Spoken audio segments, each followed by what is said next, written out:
Welcome to Leicester Fan TV. Are you ready for the show? Thanks to our sponsors, ADT Taxis, Everards, Pukka Pies, Pink Car Leasing, Leicester Riders, Hollogram, The Fox's Arms, Peter's Pizzeria, Hope Against Cancer, and Newby Co estate agents. We want your views, we want your comments, so join us live. 5, 4, 3, 2, 1.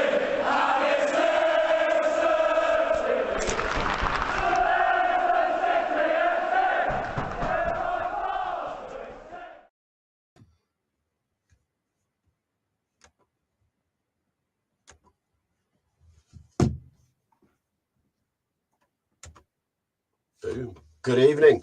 Welcome to Leicester Fan TV, another away fan show. I've got Connor from One Leeds Fan Channel. We'll go through the next 30 minutes. We'll take a look at Leeds' season so far. We'll look at Leeds since we played them in the Premier League in November. 1-1 draw, Harvey Barnes equalising about 10 seconds after Leeds had scored. What was an interesting game then. We'll also look ahead to the game on Saturday and see what Connor's thoughts are for the team with their new manager, Marsh, in charge. So without further ado, let's get Connor in and have a good old chinwag about the game ahead. Good evening, Connor. How you doing, mate? All right? Yeah, really good, mate. How are you? Yeah, not too bad. All change on my end, but yeah, an absolute mental week. But yeah, it's been a nut season, mate. But yeah, we'll get into it, I guess. Let's start with hellos. Good evening, Callum. Hope you're well, mate. Carmel, good evening. Good evening to the Blue Pip. Good evening, all. Get your comments in for Connor. I'm sure he'll be happy to answer any questions you got about Leeds United, their season, and where you think their danger players are for the weekend. I think we all know that Rafinha is probably the deadly man. We'll start off though, mate. Your season as a whole, since we were just talking before you came on air, and we were saying, as much as we've not had a great season, you boys have struggled. The first season back in the Premier League, you were probably everyone's favourite second team in some ways. The style of football, we're just trying to outscore you every single time if we can. And we might struggle sometimes defensively, but going forward, we've got enough flair and attacking qualities to win games. This season, probably similar. You've tried to do that, but I think we'll probably agree that same as Leicester, injuries have really hampered your season in general. And we'll talk about what Bielsa's done for your football club to start with, mate. What can you say about Bielsa and where it all went wrong in this last season?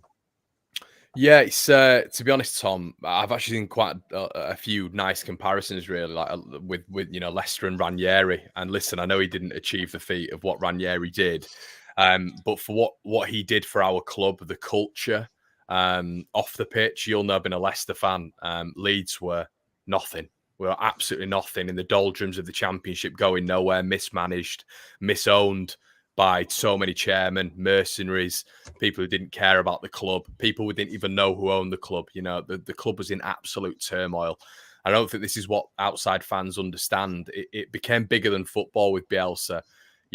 Off the pitch sagas like Spygate with Frank Lampard, him paying the fines by himself, him installing pools with his own money and training facilities, and all this sort of stuff with his own money, and reigniting a city to believe again. He's got murals all around the city, all this sort of stuff, and the guy is worshipped. He really is, and a lot of people might not understand that, but as Leeds fans, we're all together. It's a collective that we all love him, and it's been a real tough week because, in my opinion, we needed change, but it's been a real hit, mate. This guy was more than football. And I don't know about you, Tom, but I think football is so business-like. It's all about money. It's all about, your owners being, people who you don't know, who you can't associate with. And for someone who is that relatable like Bielsa was, living above a shop in Leeds and, having photos with kids all the time, taking time out of his day to do things which he didn't need to do, connecting a city. It's been a tough week, mate, for us all. A real tough week. Yeah, I completely agree. There is comparisons in certain ways with what Bielsa has done. It's probably the same with the way Vichy and Top has taken Leicester and galvanised them in 10 years and brought a city together, brought a club together, the fan base together, all pulling in the same directions. The extra ways that, that Vichy and Top chucked money into the hospitals when they needed it, millions of pounds into children wards. it's the same as Bielsa doing what he did, taking his time out and going and seeing kids, not moaning about it. Ranieri on the way is very much similar. The day he got sacked, the next day he spent an hour and a half to 2 hours in the street with fans signing stuff. No issue. I might have been sacked, but I'm not going to just chuck it in now and ruin the reputation I built with the Leicester fans. So Tom, it's a dying breed, though, isn't it? We don't see it anymore, and we'll for us, we know we might have a better football manager than Bielsa at some point, and you hope that we will, especially with this new guy. But as a person, football became a little bit secondary this week, I think, and that takes a special manager for me. Yeah, I mean, we'll go into that now. He's gone. Where do you think it all went wrong for Bielsa towards the end? I mean, we look at I know you won't want me to read this out, but I will read the results. We talk about results, and we all know football is a results business, sadly. There's a lot of questions about Brendan Rodgers this season and how he still managed to keep his job with the results we've had at times. I mean, we will go through them. See, since we played you in the 7th of November, 1-1 draw, you've then only won 2 games, and they were against Crystal Palace and West Ham at home. You've then recently gone on a run to lose since the draw against Brentford at home. You lost 3-2 to Chelsea, 7-0 to Man City, 4-1 to Arsenal, 3-1. You beat Burnley 3-1, sorry. That was your 3rd win I got there. You lost to Newcastle home, was probably a crucial game. The Villa away was a good point on the road in the end. Yeah. But still another 3 goals conceded. Then it's where it all went wrong. A 3-0 loss to Everton. A 4-2 loss at home to Man United after coming back in great fashion. The hammering at Liverpool to me, what is the champions possibly now for me. A 4-0 loss then to Tottenham was the end of the show. What did Bielsa do or not do to stop this rot? Or did he know this was coming, do you think? Tom, he's a man who sticks to his principles. He's stubborn, and his stubborn ways have brought us so many good times. But the problem is he never adapts. I mean, we saw a little bit last year, but I don't know whether or not that was just the players on the pitch taking it upon themselves to adapt. We saw Stuart Dallas move into central midfield and became a little bit more zonal, and it switched from man marking. But Tom, to be quite honest with you, if you're going man marking in this division when you have probably in the bottom 5 worst squads in terms of caliber, quality, whatever, you're going to get picked off. And that's not just against your top teams. That is against your Evertons when you've got Dominic Calvert-Lewin and Richarlison and players of that ilk, Anthony Gordon's. You have to adapt, in my personal opinion. And he didn't, and he wouldn't. And that's why, in my opinion, we needed a change. And a lot of Leeds fans will disagree with that. I think you'd probably get 60% disagreeing with that because they felt that he had credit in the bank. And we've got a good run of games coming up now. And a lot of Leeds fans seem to think that, he should have been given that chance. But for me, there were chances there. There've been a lot of chances, especially when you look at Newcastle and Everton, which were massive games to lose. I mean, we didn't score in either of those games. So, yeah, it's gone wrong. It really has, and it's gone wrong in a bad way. The players are defeated. They're battered at the minute. I mean, what I will say is a little bit of a caveat, mate. We have had the spine of the team out for pretty much the entire season. You take, I don't know, Yuri Tielemans and Harvey Barnes out of your side. I'm talking about key players for the whole season. It's going to affect you. But do you know what, Tom? They didn't do anything in January. And that's killed us. That's absolutely killed us because we've got no strength in depth. So you're walking with a small squad. You're getting battered. The players' confidence are on the floor and you can't rotate. Your squad's not big enough. So a lot of issues, mate. There could be another podcast. But yeah, in my opinion, change was needed. And we just need this guy to galvanise the team now, to be honest with you, and get that new manager bounce. I mean, you talk about your squad, your goalkeeper, Mesle, for me, he's an outstanding goalkeeper on his day, and some of the saves he makes, he's really kept you in games. Yeah. It's probably, though, like you say, the experience. Luke Ayling, very, you know what you're going to get from him. A no-nonsense right back, can play centre-half on his day. You got Cock in there, but again, not really Premier League proven. Liam Cooper, again, probably another one for you boys on his day, can be outstanding, but can make clangers at the time. Llorente never played Premiership football before he came to Leeds. It's taken him time to settle, I think. But what I've seen of him, he looks like he could do a job in the Premier League. Yeah. It's then where you struggle though, like you say after that. You got Stuart Dallas, you got Forshaw again. This is for after a long injury from Forshaw for a long time, if I remember rightly. He's come back into your team. Dallas, you know what you get with Dallas. We all know Dallas is a hard-working midfielder and he'll do a great job. You've missed Phillips, though, for me, mate. That's one of your key players. When Philip hasn't played, you don't look anywhere near the team what you were last year. You then go to the front line, and although Tyler Roberts can run in behind, is he Premiership quality yet? Probably not at the moment. I think there is a player in there who could sparkle, but again, another young man trying to drag you away from the Premiership is always difficult. We've seen it this season with playing Vardy, when he's been injured for the last 9 weeks. We've struggled. He came back on Tuesday and played 20 minutes. So that's brilliant. The last 20 minutes, him and Madison came on together and tore Burnley a new arsehole on it. Yeah. It was the end of the show really for them. They couldn't cope with him. Patrick Bamford, a player that I've always rated anyway, even for when he struggled at times, there is a good player in there. Bielsa's brought that player out for me in the Premier League, and last year his record of second to none. This year again, he was flying and he was called up to the England squad. Just shows you what he's done with him. Then you got your daddy man, Rafinha. On his day can win you a football match, but he can't do it on his own. And Rodrigo as well, another player, again, on his day, he's such a talented man. To have so many of your key players injured at time, that's got to be the biggest frustration, because looking at that squad, you've got the quality there. It doesn't seem like you've got the depth in that squad, that you've got your starting 11 and probably 3 others that you'd probably think of regular first teamers. Then you've got, Sam Greenwood. He's a young lad who's in the squad you got there. Daniel James, now he's hit and miss on the best occasions. He played, I think we saw that at Man U. He got picked up again for me. Another player picked up too young, put too much pressure on him from Swansea to Man U, and didn't really show the potential he have. Jack Harris at times, he could drag you out of mire, but his consistency for me, when I've seen you play, is probably another thing. I think you agree, Leeds fans, that consistency for him would let you down this year. But do you feel like you say about Bielsa stubborn? Do you think at the end that was mainly the thing that cost him going at the end? Just he didn't really want to change it, or do you think towards the end he knew it was coming, mate? That's what I'm trying to get to. Do you really think after the losses at 6-0 to Liverpool? Do you think he knew against Tottenham was his final chance to try and do something? In a game that he hit the post twice as well, very unlucky against a Tottenham team who again been inconsistent this season. Yeah, it's the Leeds way, isn't it? I mean, you might concede 4, but you might have 5 amazing chances, but it's not sustainable, Tom, because it's just a gunslinger. It's a match, every single time we go in. It's great for you guys because you're like, oh, it's brilliant watching Leeds. Imagine being a Leeds fan, mate. Imagine being 2-0 up in a game.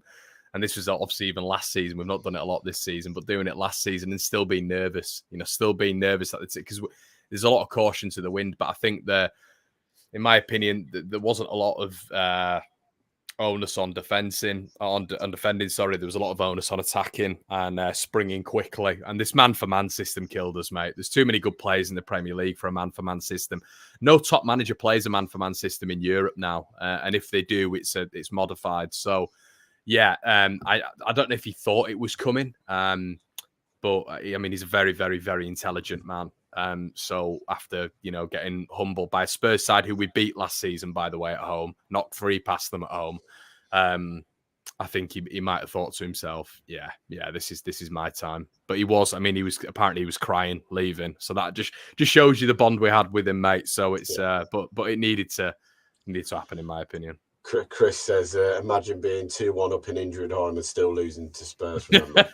I saw that. Well, do you know what? Honestly, mate, in that respect, we can compare that a lot. I mean, look at the Man United game, the team that we hate the most. We're 2-0 down, awful performance. We get back into it. It's limbs. We get back into it, and then Fred. and then 10 minutes later, we're 4-2 down the Leeds way. So and Fred scored. Ireland says Leeds fans happy with an American who may not really know about this level of football. So we'll go into Ireland's question. Your new manager, Marsh, is coming. Very well known in German football. Yep. Is he going to be able to take the Premier League by storm, or, as we know? Question actually, would you have gone for Marsh Or would you have gone for a proven relegation master, as in Sam Allardyce, who Oh, knows how to drag you away? It's a question, you know what I mean? So you've got one who knows this league, how to do it. It probably took a poison chalice last year by going to West Brom, who were already down before he went there. There was no way they were staying up. Well, you boys have got a very good chance. You're still at the relegation zone, but probably Allardyce would be able to drag you away from it and keep you in the league. But you've gone for someone who's unexperienced in the Premier League. A very good coach by all means. Let's not get it wrong. He's a very good coach and a lot highly rated in Germany and around in European football for what he does. What do you know of him? What do you think he'll change going into the game at the weekend, seeing that he's only had 5 days with the players since Monday to try and Monday? I think he came in. So he's probably Tuesday, Wednesday, Thursday, travel on Friday. So 3 full-day training sessions. What do you think he's going to change before we play you on Saturday? I think belief, Tom, because we've spoken about it before. It's with this Leeds squad, it's definitely good enough. Looks like Calvin's nearly close. Bamford might make the bench at the weekend, which is massively positive for Leeds. And let's be right, mate. There's 12 games to play. That's 36 points. Now we're on 23 points at the minute, so it's we've got a chance to really add to our tally there. In terms of your question. Of what can he sort of change? Well, I don't think he can in the short term, but what he can do and what we see all the time in English football and football around the world is that new manager boost. He comes in, gives them a little bit of confidence. Bielsa was very standoffish with his players. When he put his arm round the shoulder, it was extremely rare. We barely saw it as fans. This guy is Mr. Motivator. He's get his arm around the players, tell them how brilliant they are, and it's a different style. So in the short term, I think that could work. He's going to make us way more zonal, which means that, obviously we're going to be playing in our zones. It's not going to be man marking anymore. We're going to press as a unit. We're still going to be aggressive. And it's interesting because you talk about Sam Allardyce, and I think with our owner, Radrazani, has actually coined Leicester before. He's coined Wolves as an example before. And what I would say to that, Tom, is you've got a long-term plan. If you've got a long-term plan as a club, I understand that going down to the Championship is horrendous because you don't know when you're going to come back up. The money is at stake is unbelievable. But I think we've done this. We both know how hard it is to get out, mate. And look at West Brom this season. They were the top favourites to go straight back up, and they're now lingering at 13th in the Premier League, in the Championship. As we all know, it's very easy, and Leicester being there, Leeds being there, it's very easy quick to drop through that division into League One. And we look at Forest were there for a long time. You boys were there. Look at Sheffield Wednesday. They're still stuck in League One and can't get out. Big clubs like Sunderland. So it's very easy once you get on a rampage of dropping down the divisions to go. So, yeah, I'll completely agree on that, mate. So, yeah. Sorry, go back to your point. Yeah, no, all I was saying, mate, was that I think you've got to stick with a long-term plan. And this guy has been spoken about as the plan, the successor of Bielsa for a while now. So I think if you stick to that plan, you've essentially got to see it through. And he plays a similar style of football to Bielsa, but he's a bit more defensive. If you go from Bielsa, Tom, to Sam Allardyce, these players aren't going to be able to implement that game plan because, these players suddenly start playing 10 at the back. And then, and then maybe, I don't know. I don't really like looking to Sam Allardyce, but if they start looking just purely at defending, they're not going to be able to do it. They're not set up to do it. It's a completely different transition. It's a different plan. And I think it's got to be just modifications and tweaks to what we're good at, what we're good at last season. Key players back, a few tweaks, and hopefully we'll be able to get out of this absolute mess. Because in all fairness, Tom, which is quite contradictory to what I'm saying, we can't afford to go down. We simply can't afford it. No, and like you say, I think if you did drop down, it would be very hard for Marsh to probably drag it back very quickly because it would be a division he would definitely not know a lot about. And like we were saying, the Championship now is probably the toughest it's ever been with the size of the clubs down there and how much money is floating around the Championship for the clubs that do go down. Yeah. If you can get back up quickly, you're laughing because look at Norwich. Norwich is a proven example. The money they've got, they can always go down because they can afford to still keep 2 or 3 of their good players and rebuild every single year and come back up and then do exactly the same.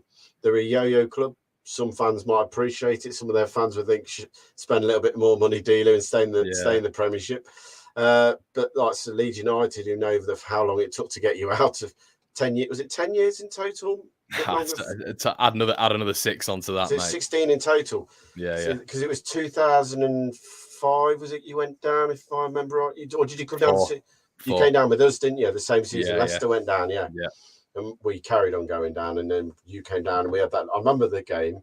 Was it League One? In League One, was it? Boxing Day League One, and you sold out the ground. We scored from Matt Oakley, and I thought you were going to talk about Steve Howard. He knocked in a header against us in the last minute. That was the famous game at the King Power, when Howard scored the last minute. Minute. But I remember the game at Ellen Road, because I went to it. It was a 1-1 draw. And you boys scored like in the 90th minute to take the points on that day. You had a full house. You'd sold the whole ground out. And that just shows you your fan base. I said it the other day. We talk about away fans, yourselves, the scum, as you will put them. They are quality fans on the road. And they do sing their hearts out. West Ham, you know when they come into town, whatever happens, it be a night game. And you look at last night, I think West Ham took 5,500 down to Southampton on the coast in an FA Cup tie. The fan base, you know what you're going to get from them. Going into game, mate, what do you think he's going to pick as a team? Do you think he'll change it up a bit?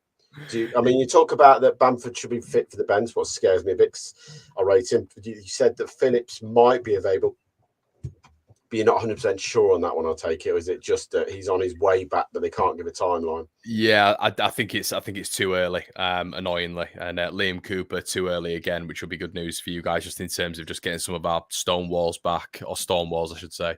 But Bamford, he was talking about Bamford today, and he said they're gonna assess him. But to be honest, Tom, he's been out for so long now. He's only played 4 games for us this year, which is so we've somehow not been in the bottom 3. And we've had so many injuries. We haven't had a striker. We've had Dan James playing up front for the entire season. So it's been a really, really tough season. So I think you could get Bamford on the bench if we're lucky. But Calvin and Liam Cooper, now you're not going to see that, mate. Yeah. So Millian in goal. Yeah, probably Meslier in goal. This is where the system's going to be interesting, because he plays there's about 6 or 7 different systems, but he didn't want to. He said he started a system with the lads in training this week, so I'm hoping it's more of a 3-4-3, because I think a 3-4-3 would really suit us.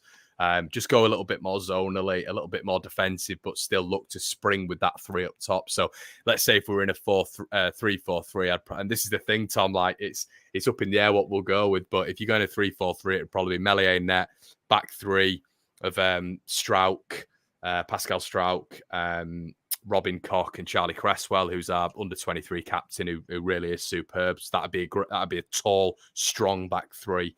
And then if you're playing one at top, Vardy, I think that'd sort of be a good measure of dealing with him, really. Stuart Dallas maybe right wing back, I would say. Central midfield, you'd have probably Forshaw, and we've got Chelsea's ex-academy lad Lewis Bate, who they offered a new contract, about 21 years of age. He's absolutely superb in R23s. I'd love to see him start. He's a beautiful player on the ball, very small, low centre of gravity, very technical. So it'll either be him or Click in the middle with Forshaw. Left hand side, I think you're going to get Dan James, and then I think maybe front 3, Joe Gelhardt, who's another one who's our academy players, who's very, very good. Rafinha. And Dan James. What I will say is, I just mentioned Dan James twice. I'm thinking 3-4-3. What it'll be on the left hand side, so the left back role on the left hand side will be Junior Firpo. I think you're going to see that but the key note to take away is with this guy, with Bielsa, we played out wide all the time. With this guy, he wants us to be compact, which will hopefully make us better defensively.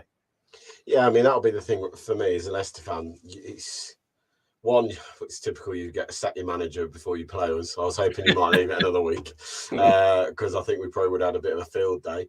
Obviously now you boys are going to get a massive lift. The players are going to have a massive lift. Tom, I can always say back to you, mate. Jamie Vardy's been out for about 10 years and he comes back and plays against us. Well, yeah.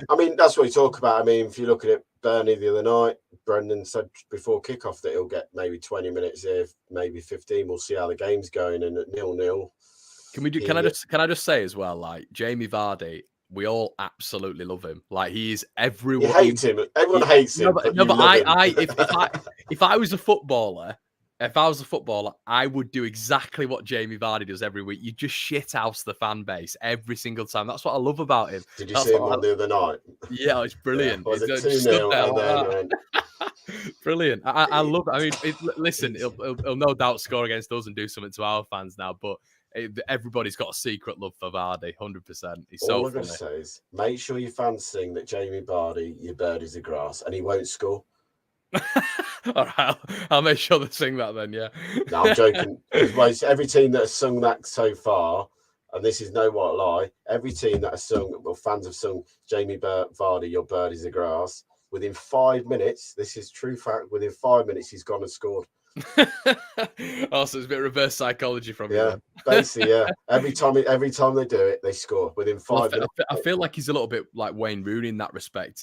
I mean, I watched a Wayne Rooney documentary the other day, and he said he was better as a footballer when he was pissed off. So I think that's exactly what Vardy is. When he's knocked off, when he's angry, he's better. So, yeah. I remember a few years ago, I think Tottenham fans came to the ground and they were singing something about Rebecca Vardy's is so-and-so in the jungle. And within 2 minutes of them singing it, as they were singing the song, Vardy lobbed one over Lloris and ran in front of their fans going like that, cupping his ears, singing, just literally pointing and laughing like, yeah, you've sung that. He did it. He's done it a few times with Burnley where their fans have sung it. He's ran from one end to the pitch and just done it again, cupped the ears. He loves it, mate. And I think agree with Vardy. If Vardy annoyed or having something to prove and having something to go back at is always going to be more deadly than you think. Tom, just out of interest, have you got any injuries going into? I know Ricardo Pereira was one of them, wasn't he? Yeah, I mean, Ricardo, again, probably before he had his knee injury when he got injured in that 4-0 before the COVID struck, when Jack Grealish caught him and he was out for a long, long time. He's a player that for me was probably one of the best right back in the country at the time. He was Europe. Yeah, everyone was raving. The clubs are talking about him going to big clubs.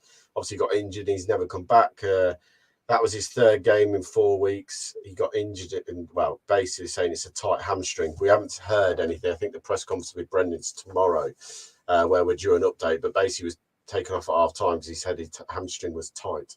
I'm hoping it was tight. And as Brendan said, we're wrapping up in cotton wool. We do not want him to get another long-term injury, and if it means we're going to have to just gently feed him back into getting 90 minutes under the belt, we'll do it. Bar that, I think the team will pick itself going into the game. Maybe one or two interesting changes, depending how he thinks you boys are going to play. Obviously, I think it will make, because it'll be a tricky one for Brendan, because recently he's stuck to this 4-3-3, and it's very, very much his back line. And that's either Ricardo or Brighton, who's snuck into the right back role at the moment, because James Justin's the only one who will be injured before the game. What's a sad thing after his long-term injury and coming back. He picked up a bit of a hamstring strain. I think he's back in about 2 weeks or saying. And obviously Johnny Evans is a long-term one with another one with a muscular injury, what we don't think we'll see back to the end of April. But bar that, the team probably picks itself for us. You know, it'll be Casper in goal. Probably all Brighton at right back. Sainchu and Daniel Amartey now seem to be the favourite partnership at the back. Why we've got no Evans there. Left back will probably be Luke Thomas, young lad but very, very talented. I like him. He's a good player.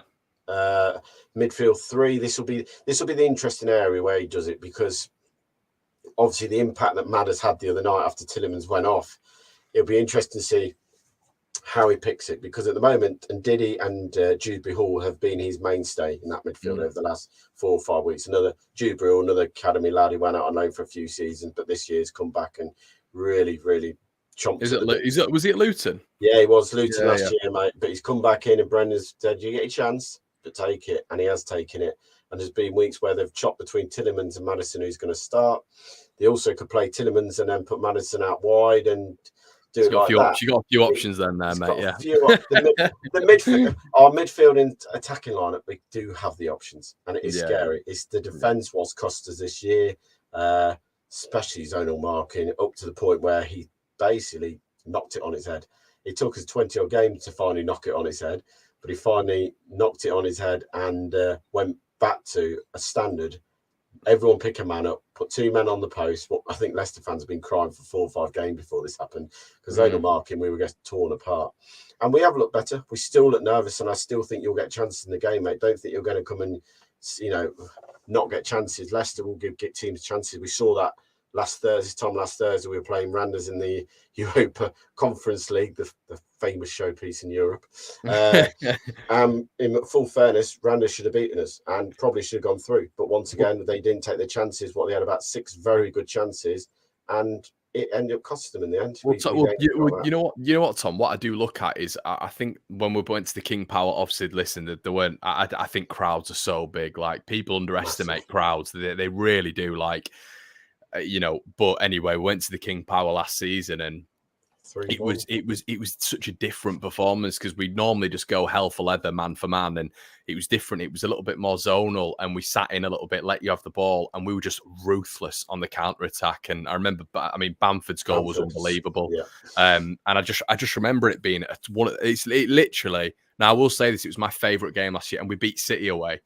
So it was one of those where, like, it just seemed to be the perfect, like, style performance. And we won't have Bamford for this game, but I do feel like with Leicester, if you sit in a little bit, I know you have to be aggressive as well and compete, but there definitely is room there. There definitely is room, because I think with Leicester there is lapses in concentration. But Leeds flipping it. There's so many lapses in concentration. It's unbelievable. So.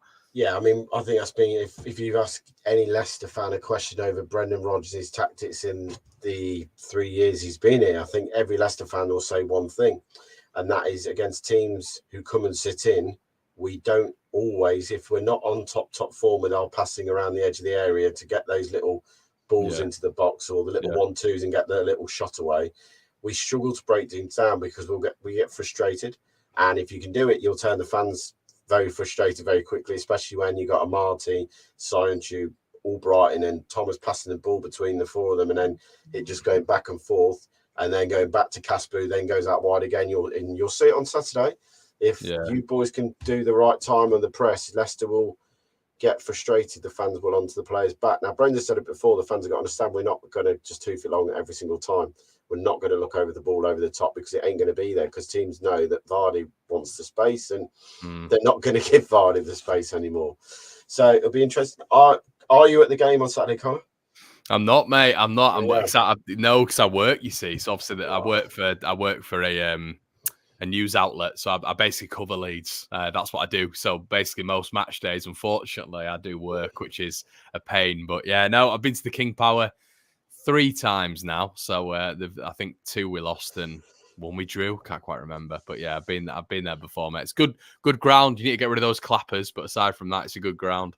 Yeah, I think the Leicester fans have come to the end with the tether with the clappers now. I completely agree with you. There is I think if you had a majority, I'd say probably 75-80% of our fans now have had enough of the clappers. You don't need them, mate. You can generate your own noise without that. It worked, mate. It worked the season we needed to stay up, because it needed something. The fans were just plodding along because it seemed we were going down, and the clappers seemed to do the job really, and that then carried on and pushed us to win a title. But I think that's after that season when we got knocked out of Europe, the clappers then became a bit, like wishy-washy with some fans. And they're all right. I'll be honest with you, mate. I said before, if you leave them in the family and then the kids want to bang along, by all means do it. I don't mind that. Yeah. But the rest of the ground don't need the clappers anymore.